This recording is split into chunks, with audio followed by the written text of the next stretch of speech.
Halo teman-teman, di sini siapa yang kemarin atau baru-baru ini bayar pajak, lu maunya bayar 2025 tetapi terbayar 2026. Ini adalah jebakan Batman di Cortex ya. Gue heran ngapain sih dia buka kolom 2026 tuh buat apa dibuka gitu ya. Apakah sengaja untuk menjebak masyarakat? Mudah-mudahan enggak begitu ya. Jadi banyak orang mengalami salah bayar e-billing ya, terutama PPh UMKM dan PPh 25 ya. Bayarnya maunya 2025 tapi bayar 2026. Apakah ini bisa direstitusi atau bagaimana ya? Kalau PBK sudah tidak bisa ya. PBK katanya sudah tidak bisa, jadi hanya bisa dua cara. Restitusi biasa atau restitusi dengan pengembalian pajak yang seharusnya tidak terhutang gitu ya. Coba gue share ke teman-teman semua. Nah, ini PMK satu ya, sektor PPh final UMKM, tapi salah tahun, WP bisa restitusi via Cortex ya, tetapi tidak bisa menggunakan sistem PBK. Setahu gua begitu. Kontak Center TJP, Kering Pajak mengingatkan bahwa kekeliruan dalam bayar PPh final sebesar 0,5% tidak dapat pemindahan ya, tidak bisa menggunakan PBK. Kalau zaman dulu, lu bisa PBK dari tahun yang salah ke tahun yang benar gitu ya, dari bulan yang satu ke bulan yang lain bisa dilakukan. Sekarang sudah tidak bisa dilakukan. Gua nggak ngerti apa alasannya, tetapi ya seperti itulah konteks zaman sekarang ya, bukannya mempermudah malah mempersulit wajib pajak. Penjelasan tersebut merespon cuitan dari seorang warganet di media sosial yang mengaku melakukan kekeliruan saat menyetorkan PPh final UMKM. Adapun kekeliruan yang dimaksud wajib pajak ialah salah dalam pencantuman tahun ya. PPh final UMKM saat ini hanya bisa diajukan pengembalian karena pembayaran PPh final dianggap sebagai pelaporan SPT. Jadi ketika lu bayar, lu dianggap lapor. Sehingga kalau lu PBK malah malah rusak sistemnya. Ya, itu alasan logis ya. Silakan ajukan permohonan pengembalian pajak yang seharusnya tidak terhutang di Cortex ya. Jadi PP PPYTT ya, PPYSTT lah gitu ya istilahnya ya. Pengembalian pajak yang seharusnya tidak terhutang.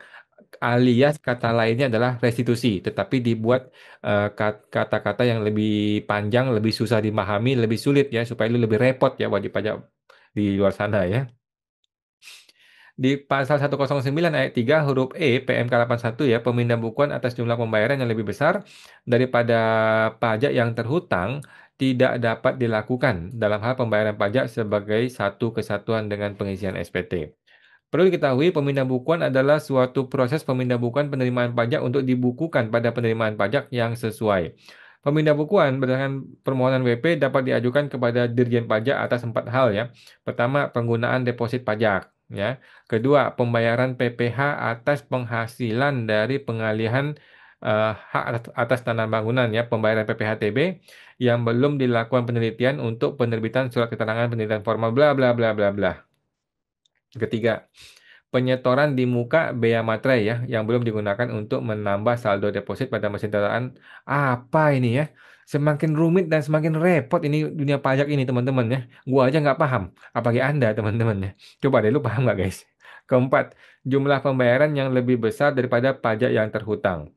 Untuk diperhatikan, pemindah bukuan atas jumlah pembayaran yang lebih besar daripada pajak yang terhutang tidak dapat diajukan dalam hal pembayaran dimaksud merupakan satu, bayar melalui SSP atau e-billing yang kedudukannya dipersamakan dengan faktur pajak yang tidak dapat dikaitkan berdasarkan ketentuan pasal 9. Aduh, apa ini ya teman-teman ya.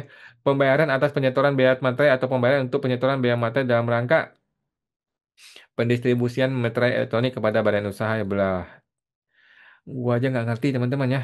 Teman-teman baca sendiri teman-teman ya. Lu baca sendiri lah.